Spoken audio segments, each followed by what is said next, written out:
हनुमान जयंती के दौरान किसी तरह की कोई हिंसा न हो, इसके लिए गृह मंत्रालय ने एडवाइजरी जारी की है। क्या है गृह मंत्रालय का एक्शन प्लान, देखते इस रिपोर्ट में। गृह मंत्रालय ने हनुमान जयंती की तैयारी को लेकर सभी राज्यों को एडवाइजरी जारी की है।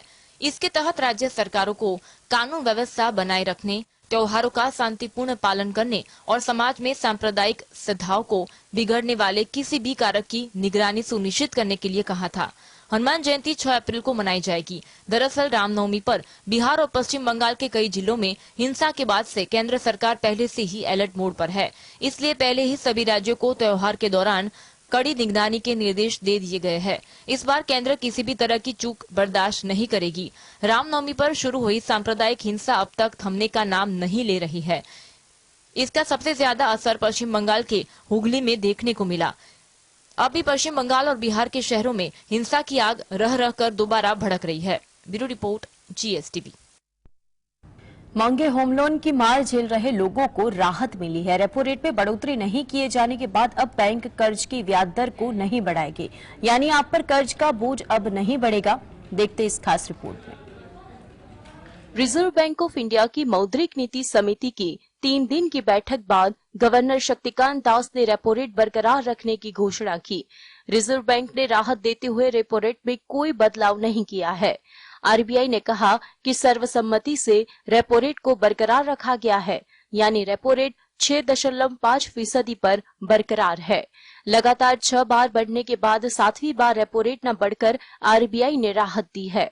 आपको बता दें कि आरबीआई पिछले साल मई से लेकर अब तक 250 बेसिस पॉइंट की बढ़ोतरी कर चुकी है, लेकिन इस बार राहत दी है, यानी आपका कर्ज और महंगा नहीं होगा और न ही आपकी ईएमआई बढ़ेगी।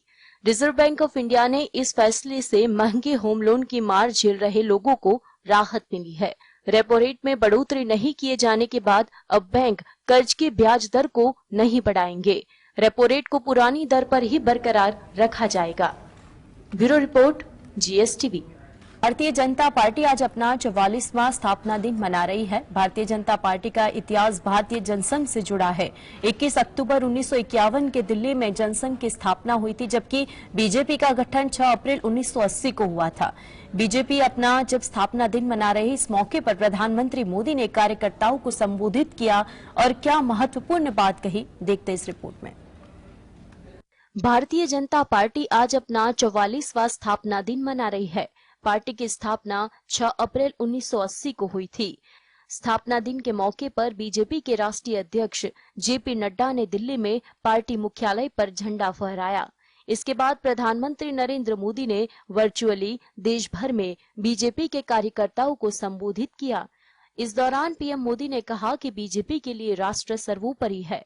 पीएम ने एक बार फिर परिवारवाद और वंशवाद को लेकर विपक्ष पर निशाना साधा। कांग्रेस जैसी पार्टियों का कल्चर छोटे छोटे सपने देखना भारत का राजनीतिक कल्चर है। बड़े सपने देखना और उससे भी ज्यादा हासिल करने के लिए जी जान से लग जाना, अपना सब कुछ इसके लिए लगा देना।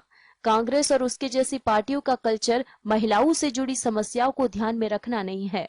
पीएम मोदी ने कहा, भाजपा सबका साथ, सबका विकास और सबका विश्वास के मंत्र के साथ काम कर रही है। बीजेपी की नीति सर्वजन का हित करने वाली है। Bureau report, GS। Bharatiya Janata party का इतिहास भारतीय जनसंघ से जुड़ा है। 21 अक्टूबर 1951 के दिल्ली में जनसंघ की स्थापना हुई थी, जबकि बीजेपी का गठन 6 अप्रैल 1980 को हुआ। बीजेपी आज अपने सियासी इतिहास के सबसे बुलंद मुकाम पर है। केंद्र से लेकर देश के आधे से ज्यादा राज्यों की सत्ता पर वो काबिज है। शून्य से शिखर तक पहुंचने की उसकी यात्रा लंबे संघर्ष और उतार चढ़ाव से भरी रही। आइए इसके माइलस्टोन पर डालते एक नजर। जनसंघ की बुनियाद डॉक्टर श्यामा प्रसाद मुखर्जी ने रखी। आजादी के बाद पंडित जवाहरलाल नेहरू की अगुवाई वाली कांग्रेस सरकार में डॉक्टर श्यामा प्रसाद मुखर्जी हिस्सा रहे, लेकिन 19 अप्रैल 1950 के उन्होंने मंत्रिमंडल से इस्तीफा देकर कांग्रेस के विकल्प के रूप में एक राजनीतिक दल खड़ा करने का फैसला किया। जनसंघ बनने के पीछे मुख्य रूप से 2 वजह अहम रही। एक नेहरू लियाकत समझौता और दूसरा महात्मा गांधी की हत्या के बाद राष्ट्रीय स्वयंसेवक संघ पर प्रतिबंध लगना। महात्मा गांधी की हत्या के बाद आरएसएस पर लगे प्रतिबंध की वजह से देश का एक तबक्का यह मानने लगा था कि देश की राजनीति में कांग्रेस का विकल्प होना भी जरूरी है। संघ से जुड़े लोगों को भी सियासी मंच पर अपनी बात रखने के लिए एक राजनीतिक ठिकाने की जरूरत थी। नेहरू सरकार से इस्तीफा देने के बाद डॉक्टर श्यामा प्रसाद मुखर्जी संघ के तत्कालीन सरसंघचालक गुरु गोलवलकर से मिले, जहां जनसंघ के गठन की रणनीति बनी। वहीं जनसंघ आज देश की सबसे बड़ी राजनीतिक पार्टी भारतीय जनता पार्टी बन के उभरी है।